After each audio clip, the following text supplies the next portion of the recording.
Hello friends, नमस्कार। कैसे हैं? कृष्णाज एकेडमी के टेट मित्र में आपका फिर से स्वागत है। हम आज फिर एक नई श्रृंखला शुरू करते हैं क्वेश्चंस की, जो विगत वर्षों में आए हैं। आज का सबसे पहला क्वेश्चन है, लवण जो जल का अवशोषण करता है कहलाता है। ये क्वेश्चन जनरली हमारे केमिस्ट्री से रिलेटेड क्वेश्चन है। जैसे इसमें दे रखा है ऑप्शन पहला हाइग्रोस्कोपिक लवण, बी एनहाइड्रस लवण, सी हाइड्रोफिलिक लवण और डी हाइड्रोफोबिक। हाइड्रो वर्ड जहाँ भी आएगा, हाइड्रो का मतलब होता है जल। अगर हम बात करें तो पहला जो हाइग्रोस्कोपिक लवण दे रखा है, ये वो लवण होते हैं जो जल को अवशोषित कर सकते हैं या नमी को या आर्द्रता को अवशोषित कर सकते हैं। जल या आर्द्रता या आप कह सकते हो नमी को अवशोषित करते हैं। अपनी आम भाषा में कहें तो ये वो लवण होते हैं जो नमी को अवशोषित करते हैं, जिससे कि हम आम भाषा में इसको कहते हैं सील जाते हैं। इसका प्रमुख उदाहरण क्या है? इसका प्रमुख उदाहरण आप सभी जानते हो, हमारे घर में पाया जाने वाला नमक। नमक मीन्स जिसका सूत्र होता है NaCl। ऐसे दूसरा एक और हो सकता है जिसका नाम है जिंक क्लोराइड। तो आंसर तो हमारा यही होगा क्योंकि क्वेश्चन में यही पूछा गया है। लेकिन दूसरा अगर ऑप्शन देखें एनहाइड्रस लवण, तो एनहाइड्रस का मतलब ऐसे जिनको हम कह सकते हैं निर्जलीय, मतलब बिना जल के। एन मीन्स होता है अब्सेंट होना, उपस्थित होना, या इसको हम कह सकते हैं अजलीय लवण, जिसमें जल ना आए। जैसे एग्जाम्पल के तौर पर अगर आप देखें तो एक उदाहरण इसमें आप दे सकते हो, और वो है sodium sulphate. Sodium sulphate. Generally इन लवणों का उपयोग क्या होता है? ये ड्राई करने के काम आते हैं, चीज़ों को सुखाने के काम में आते हैं। ऐसे ही नेक्स्ट है हाइड्रोफिलिक लवण। हाइड्रोफिलिक लवण क्या होते हैं? इसको आप कह सकते हो हिंदी में, ये इंग्लिश वर्ड है, इसको हिंदी में कह सकते हैं जल स्नेही लवण। जल स्नेही लवण से मतलब क्या है? जो जल में घुलनशील होंगे। जल में घुलनशील। अब यहाँ एक ध्यान देने की बात यह है कि ऊपर वाले में और नीचे वाला जो दो रखा है, मतलब ऑप्शन ए और सी दोनों की अगर हम बात करें तो पहले में हमने कहा नमी को अवशोषित करता है, और ये क्या है? जल में डालने पर घुल जाएगा। तो दोनों ही जल में घुलनशील हैं, लेकिन ये वाले सीधे आर्द्रता को अवशोषित नहीं करते। इसीलिए अगर एग्जाम्पल देखेंगे तो यहाँ पर भी उदाहरण हमारा क्या आ जाएगा? NaCl। लेकिन सिर्फ परिभाषित करने के लिए थोड़ा सा डिफरेंस दिखाया गया, मतलब जो आर्द्रता ग्राही होंगे वो हाइड्रोफिलिक भी होंगे। नेक्स्ट आता है हाइड्रोफोबिक। हाइड्रोफोबिक का मतलब क्या है? जो जल में कम घुलनशील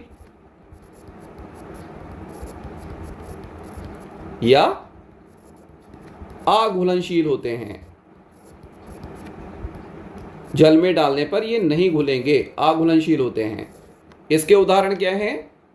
इसके उदाहरण आते हैं जनरली धातुओं के सल्फाइड। धातु सल्फाइड ये इसके एक जनरल उदाहरण है।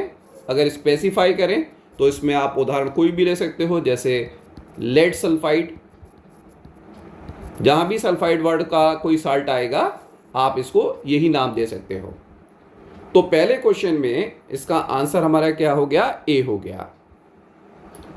अगला क्वेश्चन है, पारिस्थितिक तंत्र एवं प्राकृतिक अधिवासों का संरक्षण एवं उनके प्राकृतिक वातावरणों में प्रजातियों का जीवनक्षम संख्या को रखरखाव एवं प्रतिप्राप्ति के लिए प्रयुक्त पद है। मतलब क्या है? ये कहना चाह रहे हैं कि जैसे आप जानते हो कि संसार में कोई भी चीज़ नश्वर नहीं है, ठीक है? मतलब जिसने जन्म लिया उसकी मृत्यु भी होगी। लेकिन जीवों के केस में एक और ऐसा देखा गया कि अगर हम किसी जीव को ज़रूरत से ज़्यादा एक्सप्लॉइट करना शुरू करते हैं अपने उपयोग के लिए, तो उनमें से धीरे धीरे करके वो प्रजाति समाप्त होती चली जाती हैं, धीरे धीरे करके समाप्त हो जाएगी। और होगा क्या, अगर ऐसा ही चलता रहेगा तो ये अर्थ से पूरी तरीके से विलुप्त हो जाएगी, जिसको आप कहते हो इंग्लिश में एक्सटिंक्ट हो जाएगी। तो हमारा काम क्या है, हमारा काम ये है कि इनको संरक्षित करना, जिससे कि इनका विलुप्तीकरण ना हो। तो दो प्रकार की, इसमें सीधे सीधे आंसर हम ढूंढेंगे, दो प्रकार की यहाँ पर संरक्षण विधि इंपॉर्टेंट है जो अपनाई जाती है। जैसे पहली है स्वस्थाने। स्वस्थाने का मतलब क्या होता है, अपने ही स्थान पर।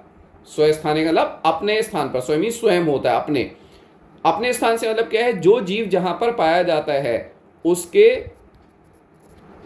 प्राकृतिक आवास में जब उसकी संख्या कम हो रही है तो वहीं उसका संरक्षण किया जाए, तब इसको कहते हैं स्वस्थाने। इसको इंग्लिश में कहा जाता है, इसका नाम है इन सीटू कंजर्वेशन। और इसीलिए आपने देखा है कि संरक्षित करने के लिए बाघ को, शेर को, चीते को, गेंडे को हमने क्या बना रखे हैं, अभयारण्य बना रखे हैं। हमने क्या बना रखे हैं, राष्ट्रीय उद्यान बना रखे हैं। तो इसका उदाहरण क्या है, इसके उदाहरण होते हैं राष्ट्रीय पार्क, नेशनल पार्क जिसको आप कहते हो, जैसे जिम कॉर्बेट नेशनल पार्क है, रणथंभौर पार्क है। ऐसे ही दूसरे क्या हो सकते हैं, दूसरे हो सकते हैं सेंचुरीज, जिसको आप कहते हो अभयारण्य। पिछले उसमें हमने पढ़ा था कि जैसे कुकरेल था या चंद्रप्रभा था, ये सारे के सारे ऐसे ही। आपने पढ़ा है कि एक सींग वाले गेंडे का संरक्षण के लिए आसाम में कौन सा पार्क है, काजीरंगा पार्क। दूसरा होता है अपस्थाने।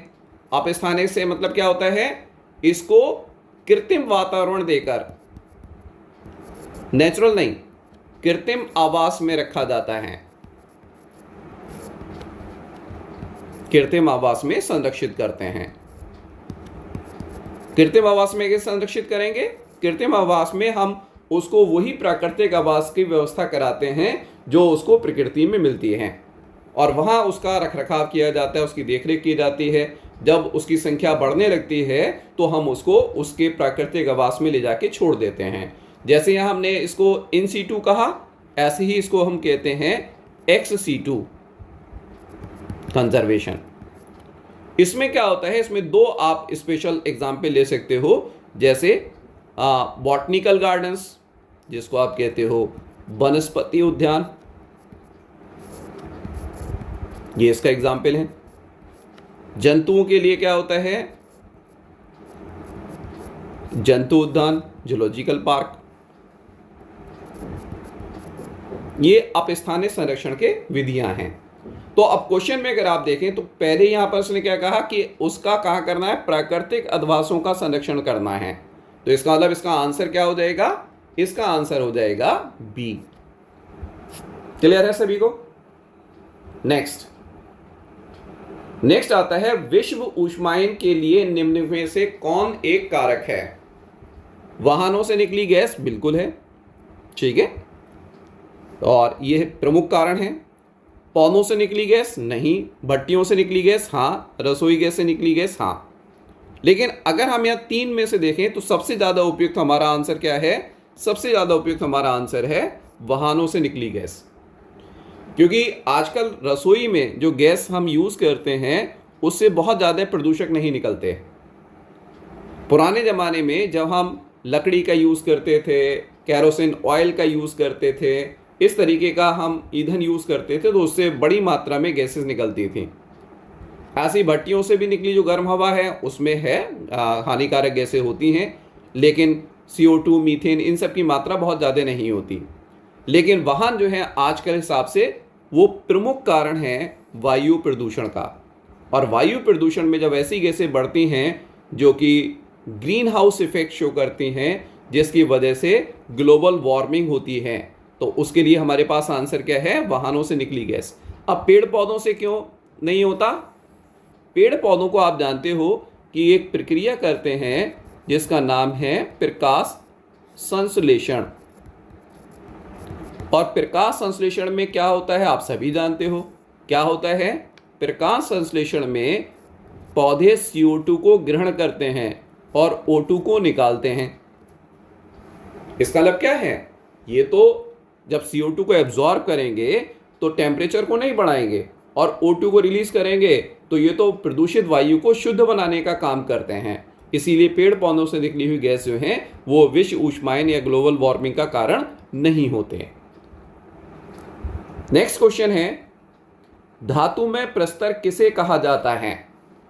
धातु में प्रस्तर वो पार्ट होता है जिससे कि हम किसी धातु का एक्सकर्शन करते हैं, लेकिन वो प्योर फॉर्म में नहीं है, वो अभी उस इम्प्योरिटी के साथ मिला हुआ है, तो इसको एक नाम दिया जाता है और वो है अयस्क, जिसको इंग्लिश में कहते हैं ओर। ठीक है, ओर्स वो पदार्थ होते हैं जिनको हिंदी में अयस्क कहते हैं, जिनसे कि हम विशेष प्रकार के खनिज या धातुओं का एक्सकर्शन करते हैं। तो आंसर हमारा यही है। लेकिन विटामिन क्या होता है? विटामिन एक प्रकार का कोयला है। ठीक है, ये एक प्रकार का कोयला है, और इसका उपयोग कहां किया जाता है?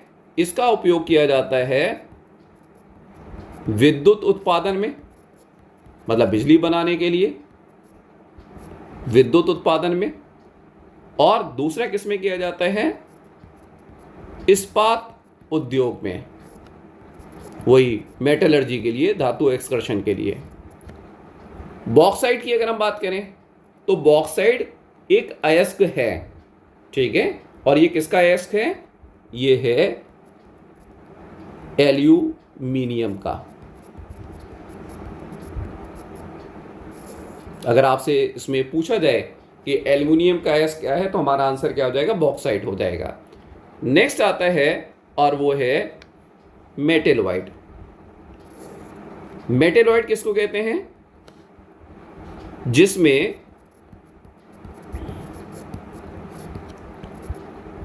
अधातु मतलब नॉन मेटल एवं धातु दोनों के गुण पाए जाते हैं। दोनों के गुण पाए जाते हैं। ऐसे पदार्थ को हम क्या कहते हैं? इसको हम कहते हैं मेटेलोइड, या हिंदी में इनको कहा जाता है उपधातु।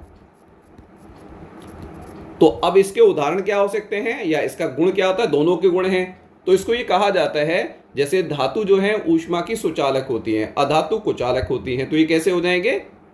ये अर्धचालक होते हैं। ये इनकी प्रॉपर्टी है, ये हमें याद रखनी है। कैसे हैं? अर्धचालक होते हैं। अगर हम उदाहरण की बात करेंगे तो उदाहरण हमारे पास हो जाएंगे बोरॉन, सिलिकॉन,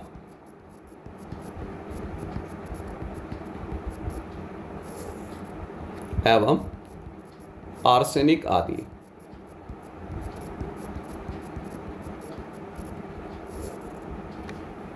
तो धातु प्रस्तर क्या है? वो होता है जिससे कि हम चीज़ों में जिसमें से हम विभिन्न प्रकार के खनिजों को निकालते हैं, धातुओं को निकालते हैं, और इसको हम क्या नाम देते हैं? अयस्क नाम देते हैं। Next one. अब नेक्स्ट आता है, पेड़ पौधे प्रदूषण को घटाते हैं क्योंकि वो अवशोषण करते हैं। अभी ऊपर ही हमने डिस्कस किया था पिछले क्वेश्चन में, और आपको बताया था कि पौधे जो हैं वो एक प्रक्रिया करते हैं जिसको कहते हैं प्रकाश संश्लेषण। प्रकाश संश्लेषण क्या होता है? प्रकाश संश्लेषण वो प्रक्रिया मानी जाती है इसमें हरे पौधे सूर्य के प्रकाश की उपस्थिति में कार्बन डाइऑक्साइड एवं जल की क्रिया से भोजन का निर्माण करते हैं, और इसमें ऑक्सीजन गैस निकलती है। इसको हम इक्वेशन की फॉर्म में लिखें तो इसकी इक्वेशन लिखी जाती है 6CO2 + 6H2O। ठीक है, एरो लगाएंगे, इधर हम क्या लिखेंगे? C6H12O6 + O2। ठीक है, 6O2। बैलेंस करना चाहें करें, वैसे बैलेंस ही है, लेकिन कुछ बुक्स में आपको 12 से रखी होगी, किसी जगह पर 24H2 हो, तो इधर अमाउंट ऑफ द वाटर जो है वो बढ़ता चला जाएगा। अब देखिए यहाँ पर इन्होंने वातावरण में से CO2 को अवशोषित किया और O2 को रिलीज किया। अब क्वेश्चन हमारा क्या कह रहा है कि पेड़ पौधे प्रदूषण को घटाते हैं क्योंकि ये अवशोषण करते हैं, तो हमारा आंसर क्या हो जाएगा? हमारा आंसर हो जाएगा कार्बन डाइऑक्साइड। कार्बन डाइऑक्साइड जो है पौधे अवशोषित कर लेते हैं, ऑक्सीजन छोड़ते हैं, जिससे कि जो पोल्यूशन में सहायक गैसेज हैं, खासतौर से कार्बन डाइऑक्साइड गैस जो कि बर्निंग से निकलती है, कंबशन से निकलती है, उसको ये अवशोषित कर लेते हैं। तो हमारा आंसर सीधा सीधा क्या है? Carbon dioxide. नेक्स्ट आता है भूकंप मापा जाता है, यानी कि भूकंप का मेजरमेंट किया जाता है। तो आप सब देखते हैं, आए दिन न्यूज़ आती रहती है, यहाँ भूकंप आ गया, यहाँ आ गया, और कहा जाता है रिक्टर स्केल पर इसकी मात्रा 6.2 थी, 4.1 थी, इस तरीके से। तो सीधा ही है, इसका हमारा आंसर क्या हो जाएगा? आंसर है हमारा रिक्टर स्केल। बाकी को देखें। पहला अगर हम देखें बोफार्ड स्केल, ये जो बोफार्ड स्केल है इससे हम किस चीज़ को मेज़र करते हैं इसको देखें। बोफार्ड स्केल जो है वो विंड फोर्स का, इसको आप हिंदी में कह सकते हो पवन बल का पैमाना है, यानी कि स्केल है। मतलब जब विंड ब्लो करेगी तो वो एक फोर्स क्रिएट कर रही है, उसको मेजर करने के लिए हम इसका यूज करते हैं।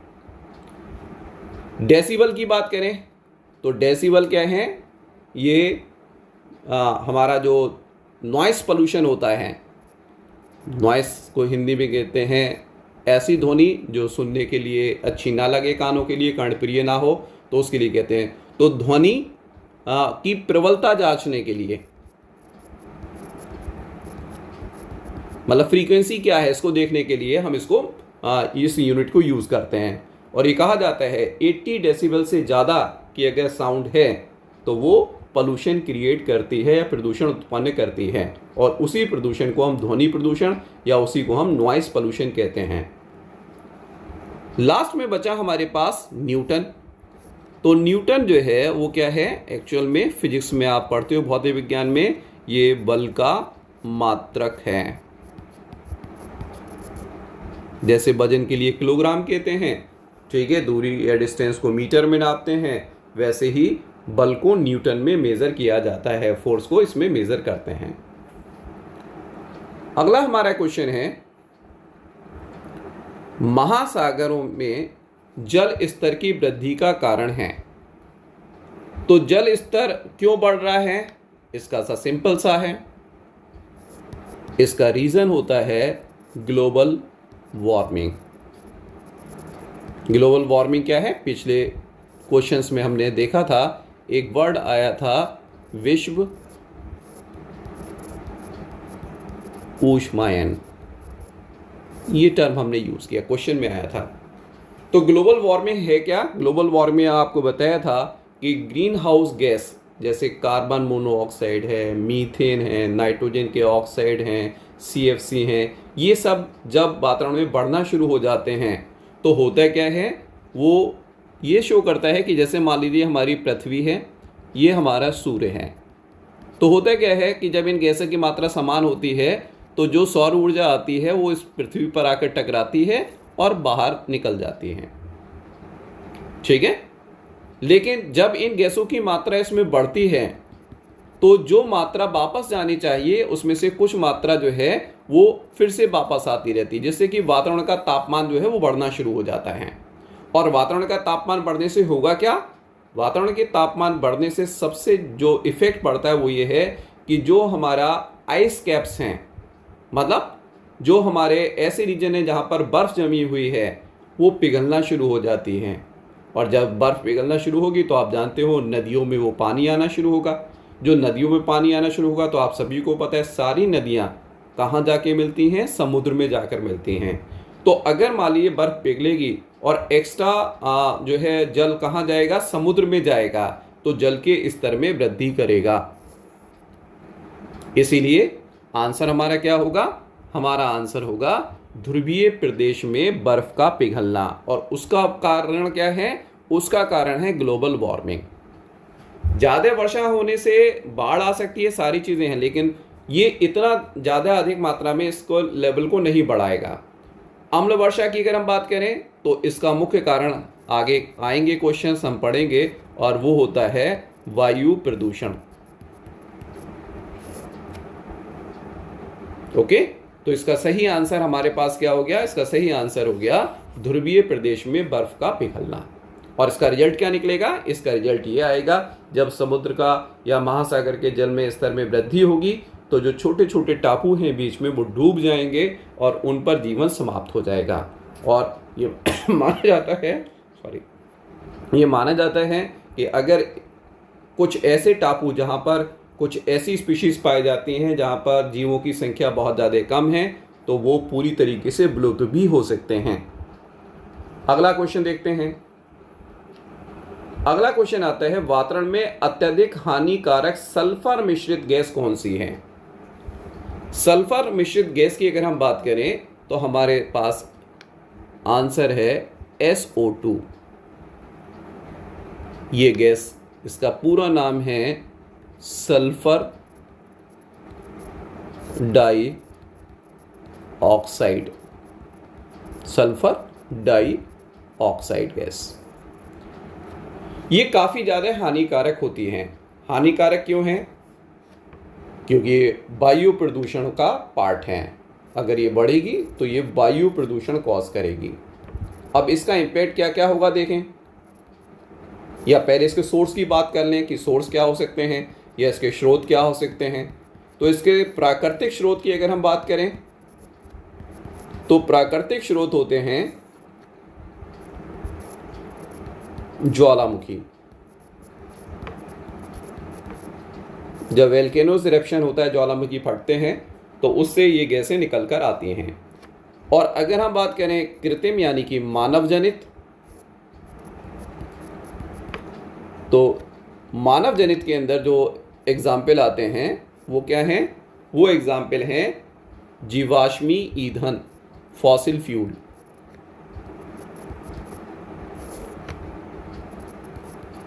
फॉसिल फ्यूल का मतलब क्या है? जैसे पेट्रोल, डीजल, ये सारी चीज़ें, या कोयला, ये सब इसी के अंदर इंक्लूड होते हैं। दूसरा क्या है? नेक्स्ट होता है smelting of ores. Smelting of ores का क्या मतलब है? अभी पिछले क्वेश्चन में हमने पढ़ा था कि वो धातु प्रस्तर जिससे कि हम धातु निकालते हैं उसको क्या कहते थे? ओर्स कहते थे। तो इन ओर्स से जब हम धातु का एक्सकर्शन करते हैं तो इसको हम नाम देते हैं स्मेल्टिंग। और इसमें जो ईंधन यूज़ किया जाता है उससे ये गैस प्रोड्यूस होती है। ऐसे ही हम मान सकते हैं सीमेंट, ठीक है, एंड पेपर इंडस्ट्रीज, यहाँ पर भी इनका यूज़ होता है। और सबसे ज़्यादा इम्पॉर्टेंट आप सभी पढ़ रहे होंगे, एक चीज़ आती है जिसको हम कहते हैं रिफाइनरीज। ये सब जो है मानव जनित हैं और इससे जो है SO2 जो है कहाँ आती है? वातावरण में आती है। अब इससे मनुष्य पर सीधा इफेक्ट पड़े तो सीधा इफेक्ट क्या होता है? ये कुछ रोग उत्पन्न करती है, जैसे अस्थमा,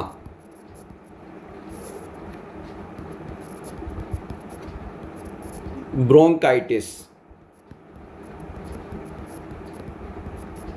ये सब जो है हमारे श्वसन से रिलेटेड बीमारियां हैं।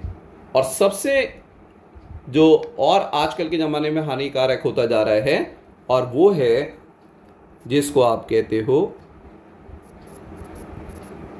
अम्ल वर्षा, एसिड रेन। जिस जगह पर ऐसा पोल्यूशन है जहाँ पर वायु में SO2 की मात्रा बढ़ जाती है, वो SO2 की मात्रा करती क्या है? सिंपली अगर हम समझें तो ये जल से क्रिया करती है, और जल से क्रिया करने के बाद क्या बनाती है? सल्फ्यूरिक अम्ल का निर्माण करती है। तो ये जब रेंस होती हैं तो उसके साथ जो है वो पृथ्वी पर आता है, और ऐसी रेन जिसमें एसिड की मात्रा ज़्यादा होती है इसको हम क्या नाम देते हैं? एसिड रेन्स नाम देते हैं। और ये जो एसिड रेन्स होती हैं, ठीक है, ये किसके लिए हानिकारक हैं? ये लाइकेन्स के लिए हानिकारक होती हैं। SO2 जो है वो लाइकेन के लिए हानिकारक है। एक क्वेश्चन आ चुका है कि लाइकेन जो है ऐसी जगह पर ग्रो नहीं करते हैं जहां पर SO2 की मात्रा ज़्यादा होना लगती है, इसीलिए लाइकेन को वायु प्रदूषण का सूचक कहा जाता है। नेक्स्ट, वायु प्रदूषण को कम किया जा सकता है? सिंपल चीज़ है। वायु प्रदूषण अभी हमने पढ़ा CO2 की मात्रा बढ़ने से होता है, O2 की मात्रा कम होने से होता है, या अदर गैसेस के आने से होता है। तो सबसे प्रमुख अगर हम इसमें बात करेंगे, जो इम्पोर्टेंट होगा वो क्या हो जाएगा? वो हो जाएगा वृक्षों के द्वारा। वायु प्रदूषण को अगर हम रोकना चाहते हैं तो हमें क्या करना पड़ेगा? हमें वृक्षों को लगाना पड़ेगा। इसको कहा जाता है फॉरेस्टेशन। जैसे आप पढ़ते हो, वायु प्रदूषण को रोकने के लिए जंगलों को काटने से हमें बचाना चाहिए। जब जंगलों को काटने से हम बचाएंगे तो उससे होगा क्या? उससे ये होगा कि पेड़ों की मात्रा बढ़ेगी और वो क्या करेगा? कार्बन डाइऑक्साइड को सोखना शुरू कर देगा। ऐसे ही ये कहा जाता है जिस स्थानों पर नहीं है वहाँ पर भी हमें वनारोपण करना चाहिए, जिससे कि वृक्षों की संख्या बढ़े और वो क्या करें? पोल्यूशन को कम करें। या अगर हम जंगलों को काटते हैं तो हमें फिर से क्या करना चाहिए? हमें पुनः उस जगह पर वनारोपण करना चाहिए। ओके, तो इसका आंसर सीधा है वृक्षों द्वारा। नेक्स्ट और आज का लास्ट क्वेश्चन है, विश्व पर्यावरण दिवस मनाया जाता है और ये इसका आंसर क्या होगा? इसका आंसर होगा सी, 5 जून। ठीक है, आप सभी जानते हो 5 जून को विश्व पर्यावरण दिवस मनाया जाता है। इसकी प्रथम बैठक कहाँ हुई और कब हुई? अगर देखें तो प्रथम बैठक की अगर हम बात करते हैं तो इसकी प्रथम बैठक हुई थी 1972 में।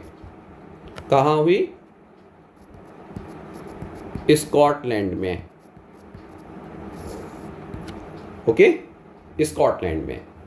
दूसरा देखें, 5 नवंबर जो है वो कोई ऐसा दिवस नहीं है, लेकिन हाँ ये कह सकते हैं एक पर्यावरणविद जिनका नाम है वंदना शिखा। इन्होंने पर्यावरण में बहुत सारा काम किया है। ठीक है, सॉरी मैंने शिक्षा लिख दिया, नाम है वंदना शिखा। इनका जन्मदिन मनाया जाता है। अगर हम बात करें 5 जनवरी, ये इम्पॉर्टेंट है, 5 जनवरी को मनाया जाता है राष्ट्रीय पक्षी दिवस। तो अगर आपसे पूछा जाए, क्वेश्चन ये हो जाए कि राष्ट्रीय पक्षी दिवस कब मनाया जाता है, तो इन्हीं में से आंसर अगर हमें चूज करना है तो क्या हो जाएगा? 5 जनवरी। ऐसे ही 5 सितंबर, जो लोग भी एजुकेशन से रिलेटेड हैं उन सभी को पता होगा कि 5 सितंबर को हम एक दिवस मनाते हैं जिसको कहा जाता है शिक्षक दिवस, टीचर्स डे। अभी निकल के चुका है ना? लोगों ने बधाइयाँ दी हैं शिक्षक दिवस की, हैप्पी टीचर्स डे। तो टीचर्स डे मनाया जाता है और टीचर्स डे मनाने का रीज़न क्या है कि हमारे देश के जो राष्ट्रपति थे जिनका नाम है सर्वपल्ली राधाकृष्णन, उनके जन्म दिवस के रूप में ये मनाया जाता है। तो आज हमारे क्वेश्चंस यहीं पर समाप्त होते हैं। नेक्स्ट क्वेश्चन में नए सीरीज़ के साथ फिर से मिलेंगे। धन्यवाद। और एक बार फिर आपसे यही है कि ये सीरीज़ अगर आपको अच्छी लग रही है टेट मित्र पर्यावरण शिक्षा में, तो आप इसको लाइक कीजिए, प्रॉपर पूरे वीडियो को देखिए, सारे नोट्स प्रॉपर बनाइए और इसको लाइक के साथ साथ शेयर भी कीजिए, सब्सक्राइब कीजिए। Thank you.